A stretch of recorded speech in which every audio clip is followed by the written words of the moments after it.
2년 전 폴란드 총리에 당선된 친EU 성향 도널드 투스크는 이전 정부가 체결한 한국과의 방산 계약에 대해 재검토를 하겠다며 으름장을 놓은 바 있습니다.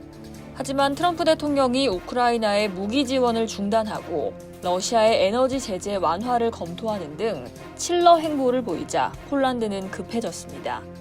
먼저 투스크 총리는 지난달 12일 최상목 대통령 권한대행 부총리 겸 기획재정부 장관과의 전화통화에서 폴란드는 한국과의 관계를 매우 중시하는 바 방산협력을 비롯한 한국과의 협력을 차질 없이 계속해 나갈 것이라고 말했습니다. 2년 전 투스크 총리 내각이 전 정부가 체결한 무기 도입 계약 일부를 재검토할 수 있다는 입장을 밝힌 것과는 정반대되는 모습입니다. 투스크 총리에 이어 안제이 두다 폴란드 대통령까지 나섰습니다. 두다 대통령은 6일 벨기에 브뤼셀 북대서양 조약기구 본부에서 공개적으로 한국 무기를 극찬했습니다.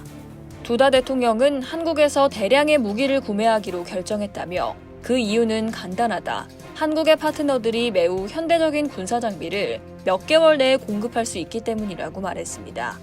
이어 K2 전차, K9 자주포, 천무 미사일 발사기 등을 주문했으며 이들 장비의 납품은 주문 후 1년 이내였다며 반면 다른 국가들은 몇 년 이상 걸리는 납기 일정을 제시했다고 강조했습니다. 한국과 폴란드는 지난 2022년 총 442억 달러 규모의 K2 전차, K9 자주포, FA-50 경공격기 등 대규모 방산 총괄 계약을 체결한 후 이행을 위한 계약을 순차적으로 진행 중입니다.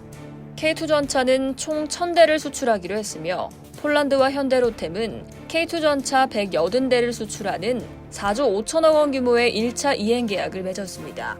현대로템은 올해 납품을 마무리할 계획인데요. 2차 이행 계약은 남은 820대를 대상으로 하고 규모는 9조 원 정도로 추정됩니다. 두다 폴란드 대통령은 6일 조태열 외교부 장관의 예방을 받은 자리에서 K2 전차 2차 이행 계약의 체결이 조속히 이뤄져 폴란드에서의 현지 생산 등 상호 호혜적인 방산 협력이 실현되길 바란다고 밝혔습니다. 코시니아 카미슈 부총리 역시 2022년 체결된 방산 총괄 계약 이행을 위한 후속 계약을 차질 없이 진행해 나가고자 한다고 강조했습니다. 양측은 K2 전차 2차 이행 계약의 조속한 체결과 더불어 다양한 무기체계 도입 추진 등 양국 방산 파트너십의 지속을 위해 계속 소통해 나가기로 했다고 외교부는 전했습니다. 조 장관은 아울러 올 상반기 EU 의장국인 폴란드의 리더십을 평가하고 한 EU 간 안보 방위 분야를 포함한 전략적 협력의 발전도 기대한다고 말했습니다.